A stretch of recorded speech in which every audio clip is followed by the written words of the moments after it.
Is China the unstoppable superpower we're told it is? Skyscrapers piercing the clouds, tech giants rivaling Silicon Valley, and a GDP that's second only to the US. But what if I told you that behind the glitz, there's a darker, more complicated story? Is China really developed? Or is it a house of cards waiting to collapse? Buckle up, because we're diving into the truth, and it's gonna ruffle some feathers. Hit that subscribe button and let's unpack this. You won't look at China the same way again. China's rise is the story of the century. In just 40 years, it went from a poor agrarian nation to an economic juggernaut. But developed isn't just about shiny buildings or bullet trains. It's about quality of life, equality, freedom, and sustainability. So, let's break it down. What does developed really mean, and does China fit the bill? Let's start with why people call China developed. The numbers don't lie. China's GDP is over $18 trillion, second only to the US. It's the world's factory, producing everything from your iPhone to your sneakers. Its cities, straight out of a sci-fi movie. Shanghai's skyline makes New York look quaint. And get this, China has over 500 million middle-class citizens. That's more than the entire US population. China's infrastructure is next level. They've got the world's largest high-speed rail network, over 25,000 miles of track. They build bridges in days, not years. And tech, Huawei, TikTok's parent ByteDance, and DJI dominate globally. China's 5G rollout is years ahead of the West. They've even got digital currency and facial recognition everywhere. Sounds like the future, right? But here's where it gets spicy. Is this enough to call China developed? Or is it just a flashy facade? Let's dig deeper. China's not just copying anymore, it's innovating. In 2024, China filed more patents than the US and leads in AI research papers. Its universities churn out millions of STEM graduates annually. Tsinghua and Peking universities rank among the world's best. And let's not forget, China's landed rovers on the moon and built its own space station. That's not developing, that's dominating. So case closed? China's a developed nation, right? Not so fast. There's another side to this story, and it's not pretty. China's not just flexing at home. The Belt and Road Initiative has poured billions into infrastructure across Asia, Africa, and Europe. They're shaping global trade. And diplomatically, China's a UN Security Council heavyweight. They're not begging for a seat at the table, they're building the table.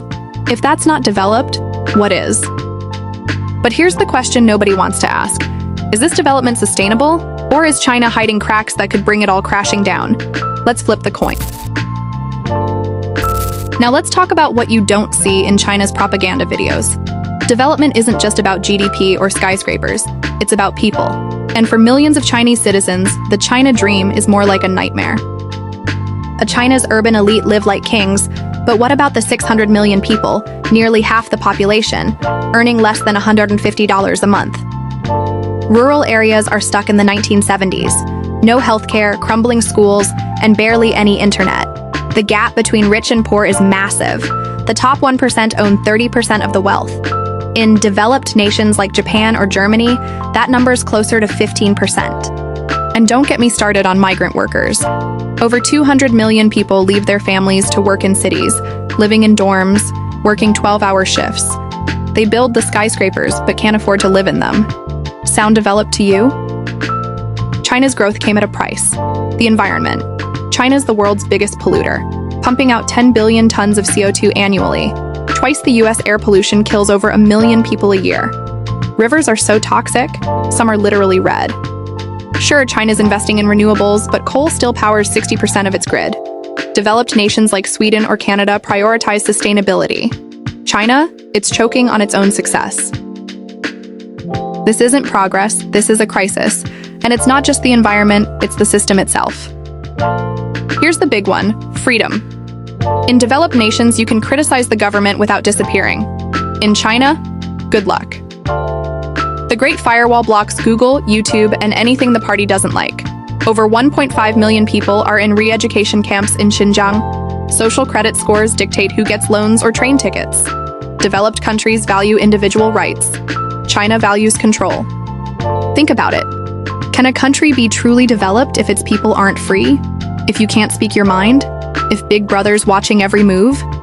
This is where China's development starts to feel like dystopia. So, is China developed? It depends on who you ask. Western critics say it's a fragile giant, built on debt, censorship, and exploitation. China's defenders say it's a new model of development, prioritizing stability over chaos. Both sides have a point, but here's the kicker. China's economy is slowing. Its population is shrinking. By 2050, it'll lose 200 million workers. And its debt? Over 300% of GDP. That's worse than the US during the 2008 crash. Ghost cities, entire metropolises built for no one, sit empty. The property giant Evergrande collapsed under $300 billion in debt. And with the US and Europe pushing back on trade, can China keep growing? Or is this developed nation one crisis away from unraveling? And let's not ignore the elephant in the room. Can a one-party state ever be truly developed? Or is China's system its biggest weakness? Drop your thoughts in the comments. I want to hear what you think. China's a paradox.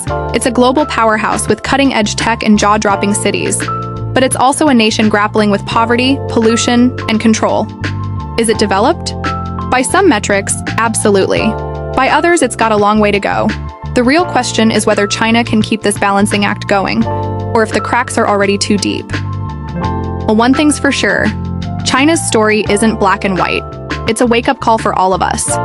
What does developed mean in the 21st century? And are we as developed as we think? Let me know in the comments. And if you found this eye-opening, smash that like button and share it with someone who needs to see it. Thanks for watching. If you want more deep dives like this, subscribe and hit the bell so you don't miss a thing. Next week, we're tackling another big question. Is the West falling behind? You don't want to miss it. See you in the comments.